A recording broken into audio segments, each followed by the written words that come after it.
सुनो, वो औरत कौन है जो नमाज पढ़े तो नमाज नहीं होती, रोजा रखे तो रोजा कबूल नहीं, ज़कात दे तो ज़कात कबूल नहीं। और सुनो, इससे थोड़ी सी इधर को हटके, वो औरत कौन है जो कुरान पढ़े फिर भी जन्नत में नहीं जाएगी, जो नमाज पढ़े फिर भी जन्नत में नहीं जाएगी। मेरी बहन सुन ले, वो औरत वो है जो कुरान पढ़े, नमाज पढ़े, तस्बीह पढ़े, जन्नत में नहीं जाएगी। कौन है वो है जो अपने शौहर से लड़ती है, जो अपने शौहर को नाराज करती है, जो अपने शौहर को तकलीफ देती है, जो शौहर को जलील करती है, जो शौहर को बेइज्जत करती है। नबी फरमाते हैं ऐसी औरत कितने कुरान पढ़े, नमाज पढ़े, फिर भी जन्नत में नहीं जा सकती। बेशक बेशक। इतना हक है शौहर का। समझ में आ रही है? आज के बाद कोई भी बहन अपने शौहर से ना लड़े, कोई भी बहन अपने शौहर को ना सताए। अल्लाह, बड़े पीर साहब की मां को देखो यार, सुभान अल्लाह। बड़े पीर साहब की मां खुद कहती हैं, तवज्जो है ना, क्या कहती हैं? कहती हैं मेरा बेटा जब तक दूध पिया ना, मैंने कभी भी बगैर वुजू दूध नहीं पिलाया। सुभान अल्लाह। बेशक बेशक। और मेरी बहनों को 8-8 दिन हो जाते हैं, न कुरान पढ़ती न नमाज पढ़ती, एक आध दो पढ़ लेती, वरना ज्यादातर 24 घंटे में कम से कम आधा घंटा मोबाइल जरूर चला लेती है, कम से कम बताया मैंने, वरना तो बाज तो 3-3, 4-4 घंटे मोबाइल चल नहीं है। और 8 दिन में 24 घंटे में आधा घंटा कुरान नहीं पढ़ सकती। तुम मुकाबला कर लो, 3 घंटे या 2 घंटे या 1 घंटे मोबाइल चलाओ और 1 घंटे अल्लाह का कलाम पढ़ो, फिर उसके चेहरे पे भी नूर देखना, उसके घर में भी बरकतें देखना, दोनों का अंदाजा लगाना, फिर मुझे अगले साल बताना। ये हमारा ईमान कहता है। अल्लाह अल्लाह, वो भी औरतें गुजरी हैं जो अगर हाथ उठा करके दुआ कर दे। पहले औरतें क्या ढूंढती थी? जैसे किसी के बच्चे नहीं है ना, तो पूछती थी कि हम क्या मन्नत माने, कैसी मन्नत माने, हमें क्या करना चाहिए। हसन और हुसैन दोनों की तबीयत खराब हो गई, तो सैयदा फातिमा ने 3 रोजे बोल दिए, हजरत अली ने भी 3 रोजे बोल दिए, और उनके घर में जो बांदी रहती थी उनका नाम हजरत फिजा था, उन्होंने भी 3 रोजे बोल दिए। कहा हसन हुसैन की तबीयत ठीक हो जाएगी, हम 3-3 रोजे रखेंगे। अब अंदाजा लगाओ, मन्नत बोली जा रही है, मन्नत। आज बड़े पीर की महफिल है, अगर किसी के यहां औलाद ना हो तो दिल ही दिल में बोल देना कि गौसे पाक का सदका मिल जाए औलाद की शक्ल में। आने वाले साल में हम भी गौसे पाक का जिक्र कराएंगे इंशाअल्लाह। 1 साल पलट के नहीं आएगा, अल्लाह जरूर उसके घर में कोई ना कोई औलाद की शक्ल में फूल पैदा कर देगा। आमीन आमीन। सुभान अल्लाह। मगर अगर मन्नत बोलो ना तो संभल के बोलियो। बाज मेरी बहन तो इतनी बड़ी मन्नत बोल देती है, अब चाहे आदमी बिके या घर बिके। एक औरत के सर में दर्द था, बोली मेरी सर का दर्द ठीक हो जाए 500 पतीले पकाऊंगी, और 1.5 बीघा जमीन थी। अब बताओ क्या बिकेगा, अंदाजा लगा सकते हो। अगर कोई मन्नत माने ना तो संभल गए। गौसे पाक के जमाने में एक बूढ़ी औरत ने मन्नत मानी, बता दूं, तवज्जो बेटा, वो मन्नत क्या मानी, जरा गौर करे, जरा गौर करे। तवज्जो रखो बेटा, तवज्जो मेरी तरफ। वो बूढ़ी औरत रात भर सोचती रही क्या मानूं क्या मानूं सुबह फजर में कहने लगी, या अल्लाह अगर मेरी बहू के या कोई बेटा हो गया, पोता हो गया, तो 9 हाथ का बकरा काटूंगी। कितना बड़ा? तुमने देखा कभी 9 हाथ का बकरा? अब बुढ़िया बोल गई। भाई औरत तो कुछ भी कर सकती है, बोल गई तो बोल गई। अब उसका शौहर बोला, अरे तुझे क्या जरूरत थी 9 हाथ का बकरा, ऊंट बोल देती ऊंट। तो बोली ना, मन्नत तो मन्नत ही है, आएगा बकरा ही। अल्लाह ने उसकी बहू को उम्मीद भी दे दी। अब जैसे उम्मीद दी, अब तो बुढ़िया चक्कर में पड़ गई। बुढ़िया बोली, मैं तो ऐसे ही बोल बैठी, मुझे क्या पता हो ही जाए। अल्लाह ने उम्मीद दे दी जैसे उम्मीद हुई। बेटा ये नाजिम भाई के पीछे जो बैठे, क्यों कंकरी मार रहे हो?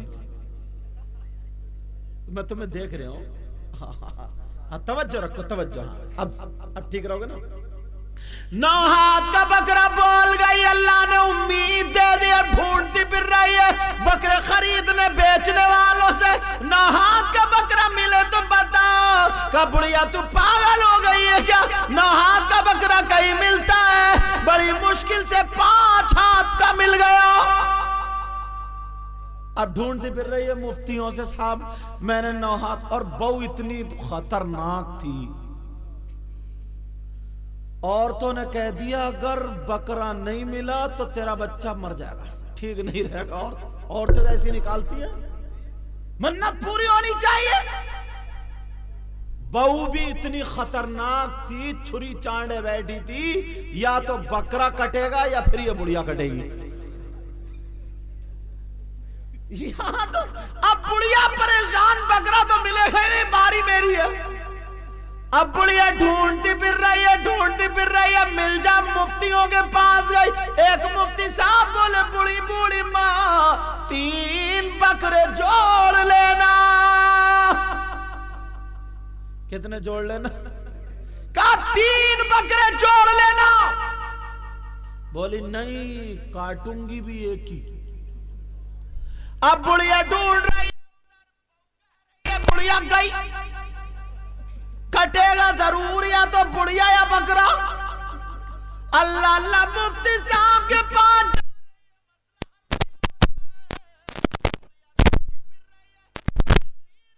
छोटे से बच्चे जिन उस्ताद के पास जाते थे पढ़ने, वो बुढ़िया भी वहीं पहुंच गई। कहने लगी, मुफ्ती साहब बच्चों को पढ़ाते हो, मगर इस बुढ़िया का तो मसला हल करो। बोले क्या बात? बोले क्या बात? बोले बात यह है कि मैंने 9 हाथ का बकरा बोल दिया था। तो बुढ़िया बोली, तूने भी, वो उनको उस्ताद बोले, तूने भी तो पूरा तूफान ही बोल दिया। बड़े पीर साहब को उस्ताद बोले, 9 हाथ का बकरा नहीं होता, और जब नहीं होता तो तेरी मन्नत भी लग़्व है। ऐसा कर, तू घर चली जा और पोते के नाम का सदका कर दिए। हदीस में आता, नबी ने फरमाया सदका बलाओं को टाल देता है, मुसीबतों को टाल देता, परेशानियों को दूर कर।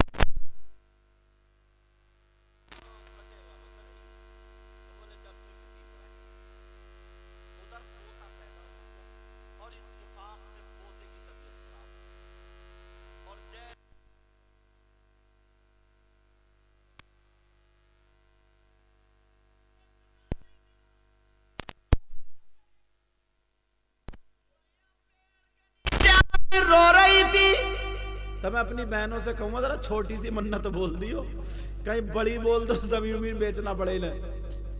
तवज्जो है ना? अल्लाह अल्लाह। अब वो बुढ़िया पेड़ के नीचे रो रही थी, क्या होगा? कटने का डर था। सारे बच्चे हंस हंस के कंकरियां मार मार के जाने लगे, मगर बड़े पीर साहब भी पढ़ के आ रहे थे। बुढ़िया को रोते हुए देखा, रुक गए, कहने लगे माई क्यों रो रही हो? कहा क्यों रो रही हो? कहा बेटा जैसे सब बच्चे गए तू भी जा बेटा, मेरे लाल जा, रोने दे मुझे माँ, मुझे रोने दे। बड़े पीर बोले माई कैसे रोने दूं, मैं तो उस खानदान में पैदा हुआ हूं जहां रोते हुए का आंसू पोंछे जाते हैं, मैं रोने कैसे दूं। बड़े पीर ने कहा माई बताओ, तो कहा बेटा बड़े बड़े मुफ्ती रह गए तो तुमसे तो मसला हल नहीं होगा।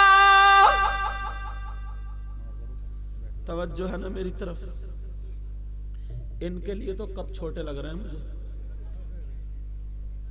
तवज्जो, कहा माई, बड़े पीर क्या बोले, कहा माई बोलो तो क्या बात है। कहा बेटा क्या बताऊं तुझे, बड़े बड़े मुफ्ती तो हट गए, तू इतना छोटा बच्चा क्या मसला बताएगा।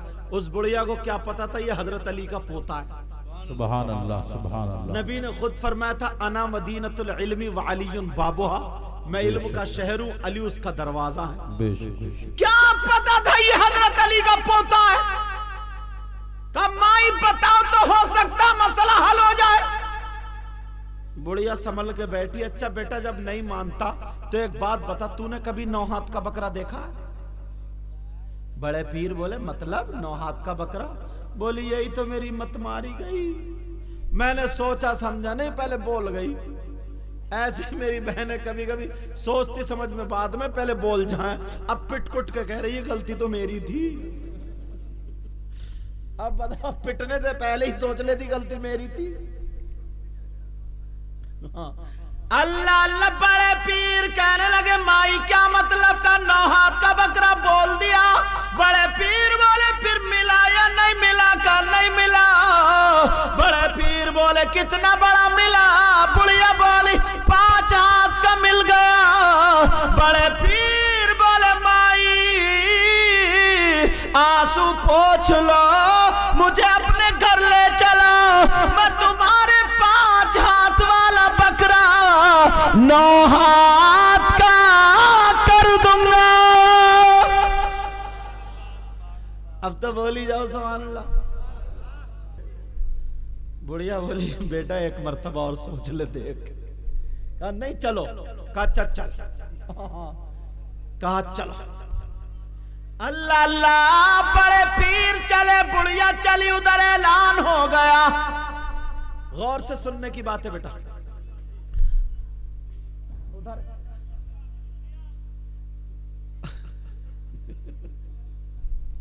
उधर ऐलान, बेटा बच्चों बात मत करो, उधर बोलना पड़ रहा हूं।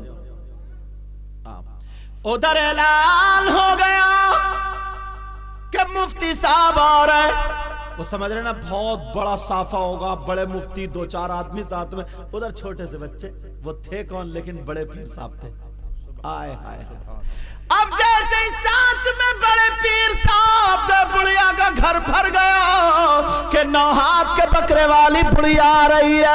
अल्लाह अल्लाह। 9 हाथ के बकरे वाली बुढ़िया आ रही है। बड़े पीर वहां पर पहुंच गए, बुढ़िया भी वहां पर पहुंच गई। सारे लोग जमा हो गए, कहने लगे बता बुढ़िया मसला कैसे हल होगा, कौन से मुफ्ती साहब है। बुढ़िया ने बड़े पीर की तरफ को इशारा कर दिया। जब उन लोगों ने बड़े पीर का चेहरा देखा तो देखते रह गए और सारी चीजें भूल गए। सुभान अल्लाह। अब बड़े पीर बोले हाँ बोलो क्या मसला है। सब लोग बोले साहब 9 हाथ का बकरा। बड़े पीर बोले ये बताओ तुमने मन्नत क्या मानी थी। कहा मन्नत क्या मानी थी। बुढ़िया बोली हो अभी तो पेड़ के नीचे बताया था, लग रही आ गई कटने की बारी। बुढ़िया बोली बेटा बताओ ना, करो 9 हाथ का बकरा करो। बड़े पीर बोले ये तो बताओ मन्नत क्या मानी थी। बुढ़िया बोली बताया नहीं था 9 हाथ का बकरा। तो बड़े पीर बोले मिला। बोली बताया था ना 4 हाथ का मिला। बड़े पीर बोले लाओ 4 हाथ का बकरा खोल के मेरे पास ले आओ। सुभान अल्लाह बोलो। वो 4 हाथ या 5 हाथ का बकरा बड़े पीर की बारगाह में लाया गया। कहा तुमने कहा था 9 हाथ का बकरा काटूंगी, कहा जो पोता पैदा हुआ वो कहा